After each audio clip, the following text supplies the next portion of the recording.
Hello everyone, my name is Prableen and you are watching प्रबीएनजी expert. तो आज के इस वीडियो में आप सीखेंगे एक्शन वर्ड्स इन इंग्लिश, मतलब जिन्हें हम हिंदी में क्रिया शब्द बोलते हैं। फॉर एग्जाम्पल, आना, जाना, खाना, लिखना, ये जो हम हर रोज काम करते हैं, इन सबको इंग्लिश में क्या कहते हैं, इनकी प्रोनाउंसिएशन अलॉन्ग विद एग्जांपल्स आज आप इस वीडियो में सीखेंगे। सो ये वीडियो आपके लिए बहुत ही ज्यादा यूजफुल है, सो वीडियो को एंड तक जरूर देखिए। वीडियो पसंद आए तो प्लीज लाइक बटन पर क्लिक जरूर कीजिए एंड ज्यादा से ज्यादा शेयर भी जरूर कीजिए। सो हमारा सबसे पहला एक्शन वर्ड है आना, जिसे हम इंग्लिश में बोलते हैं कम।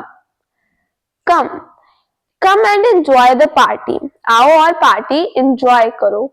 आओ और पार्टी एंजॉय करो। सो आना को हम इंग्लिश में बोलते हैं कम। कई बार हम किसी को बोलते हैं कम एंड सिट, आकर बैठो, तो तब भी आप कम का यूज करेंगे। एंड इसका ऑपोजिट जाना, इसे हम इंग्लिश में बोलते हैं go. Go go quickly and submit it. जल्दी जाओ और इसे सबमिट करो। जल्दी जाओ और इसे सबमिट करो। Go quickly and submit it. So go मतलब जाना। नेक्स्ट इज बताना। जैसे हम किसी को कुछ बताते हैं तो उसे हम बोलेंगे tell. Tell tell me what happened here. मुझे बताओ यहाँ पर क्या हुआ। मुझे बताओ यहाँ पर क्या हुआ। सो बताना in English tell. Next is कहना। कहना मतलब जब आप सिंपली किसी को कुछ बोलते हो। बताना अलग है एंड कहना अलग है। सो इसको हम इंग्लिश में बोलेंगे say. Say she was saying something to you. वो तुम्हें कुछ कह रही थी। अगर आपको कहना है वो तुम्हें कुछ बता रही थी तो आप टेलिंग बोलोगे। She was telling something to you. यहाँ पर हम प्रेजेंट टेंस यूज करें, इसीलिए हमने वर्ब की फर्स्ट फॉर्म एंड आईएनजी लगाया है। नेक्स्ट वन इज पूछना। जब हम किसी से कुछ पूछते हैं तो उसे हम इंग्लिश में बोलते हैं आस्क।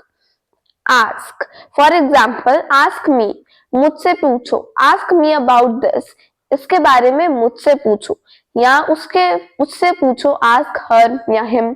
सो आस्क मतलब पूछना। नेक्स्ट इज सुनना। जैसे हम किसी चीज को सुनते हैं तो आप बोलेंगे here.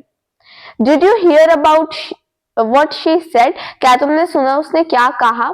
Did you here what she said. Here का मतलब ये होता है कि जब आप इंटेंशनली किसी चीज को नहीं सुनते, ऑलराइट, वैसे आपके कानों में कोई आवाज पड़ जाए। फॉर एग्जाम्पल, आप पढ़ा रहे हो या मैं पढ़ा रही हूँ तो मेरे कानों में कोई आवाज पड़ जाए, मुझे कोई आवाज सुनाई दे जाए, तो तब आप हियर का यूज करोगे। एंड इससे रिलेटेड एक और वर्ड है लिसन। उसका मतलब भी सुनना होता है, बट ये होता है जब आप इंटेंशनली किसी चीज को सुनते हो। इंटेंशनली मतलब आप खुद सुनते हो उस चीज को। For example, she love listening to music. So वो खुद, उसकी मनपसंद है कि वो म्यूजिक सुने। सो लिसनिंग का यूज हमने इसीलिए किया क्योंकि वो इंटेंशनली म्यूजिक सुनती है, इसीलिए हमने यहाँ पर लिसन का यूज किया। नेक्स्ट वन इज बोलना। बोलना को हम इंग्लिश में बोलते हैं talk. Talk for example, she was talking to me at that moment. उस समय वो मुझसे बात कर रही थी। एंड ध्यान रखना यहाँ पर एल साइलेंट है, सो आपको एल साउंड नहीं देना। Talking, she was talking to me at that moment. Next one is पढ़ना। पढ़ना जैसे हम किताबें पढ़ते हैं, उसे हम बोलेंगे read. Read, I love reading books. मुझे किताबें पढ़ना बहुत पसंद है। नेक्स्ट इज पढ़ाना। पढ़ना को हम इंग्लिश में रीड बोलते हैं, बट पढ़ाने को हम इंग्लिश में टीच बोलते हैं। टीच, अवर English teacher teach us very well. हमारे अंग्रेजी के अध्यापक हमें बहुत अच्छा पढ़ाते हैं, बहुत अच्छे तरीके से पढ़ाते हैं। So our English teacher teach us very well. लिखना को हम इंग्लिश में बोलते हैं write. Write, I am writing on my notebook. मैं अपनी नोटबुक पर लिख रही हूँ या लिख रहा हूँ।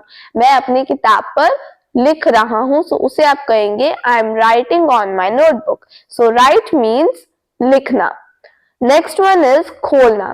खोलना को हम इंग्लिश में बोलते हैं open. Open for example, open the door. इसे ओपन नहीं बोलना, ओपन बोलना है। Open the door. Open the jar please. Next one is खाना। खाना को हम इंग्लिश में बोलते हैं eat. Eat for example, eat your breakfast. Eat your breakfast मतलब अपना ब्रेकफास्ट करो या फिर खाओ।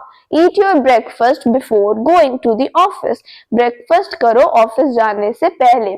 सो ईट का मतलब होता है खाना। अगर आपको वीडियो पसंद आ रही है तो प्लीज वीडियो को लाइक जरूर कीजिए। ऑलराइट, नेक्स्ट वन इज बंद करना। जैसे हम खोलने को ओपन बोलते हैं, बंद करने को इंग्लिश में बोलते हैं close. Close, close the door, दरवाजा बंद कर दो, दरवाजा खोल दो, ओपन द डोर, दरवाजा बंद कर दो, क्लोज द डोर। धोना को हम इंग्लिश में बोलते हैं वॉश। वॉश, जैसे wash your dirty clothes today, आज अपने गंदे कपड़े धो। वॉश द यूटेंसिल्स, बर्तन धो। वैसे इसके लिए अलग भी होता है डू द डिशेस, ये भी हम यूज कर सकते हैं, बट धोने को हम इंग्लिश में वॉश बोलते हैं। नेक्स्ट वन इज जीतना। जीतना को बोलते हैं win. Win, I know you can win the race, मुझे पता है कि तुम रेस जीत सकते हो। I know you can win the race. And इसका ऑपोजिट हारना, उसे हम बोलेंगे lose. Lose, I won and you lose, मैं जीत गया और तुम हार गए। जैसे हम बताते हैं, जैसे हम बोलते हैं किसी को कि मैं जीत गया और तुम हार गए, तो उसे आप कहेंगे I won and you lose. I won and you lose. So lose का मतलब हारना, या लूज का मतलब ये भी होता है जब हम किसी चीज को खो देते हैं, तो तब भी आप लूज का यूज कर सकते हैं। जैसे डोंट लूज दिस पेन, इस पेन को मत खोना या मत खो देना। सो लूज का यूज हम तब भी कर सकते हैं जब हमने खो देना बोलना है, और हारने के लिए भी आप लूज का यूज कर सकते हैं। नेक्स्ट वन इज खरीदना। खरीदना को हम इंग्लिश में बोलते हैं buy. Buy, I have to buy a new dress, मुझे एक नई ड्रेस खरीदनी पड़ेगी। I have to buy a new car, मुझे एक नई गाड़ी खरीदनी पड़ेगी क्योंकि हमारी पुरानी गाड़ी खराब है या टूट गई है। सो बाय मतलब खरीदना। नेक्स्ट वन इज बेचना, इसका ऑपोजिट जिसे हम बोलते हैं सेल। सेल, ही सेल्स कार्स, वो गाड़ियां बेचता है। ही सेल्स यूटेंसिल्स, वो बर्तन बेचता है। ही सेल्स क्लोथ्स, वो क्लोथ्स बेचता है। सो आप ये भी कह सकते हो ही सेल्स ओल्ड कार्स, वो पुरानी गाड़ियां बेचता है। सो बेचने को हम इंग्लिश में बोलते हैं sells. The last one is मिलने जाना। जब आप किसी को मिलने जाते हो तो तब आप यूज करेंगे visit. Visit. For example, I'll visit my grandma the day after tomorrow. The day after tomorrow मतलब परसों। So मैं परसों अपने grandma को मिलने जाऊंगी। So I'll visit my grandma the day after tomorrow. I hope आपको मेरी वीडियो पसंद आई होगी। अगर आपको ये वीडियो पसंद आई है तो प्लीज इसे लाइक जरूर कीजिए, ज्यादा से ज्यादा शेयर जरूर कीजिए, एंड कमेंट करके भी जरूर बताइए कि आपके लिए मेरी वीडियो हेल्पफुल रही है। मिलते हैं नेक्स्ट वीडियो में, बाय बाय।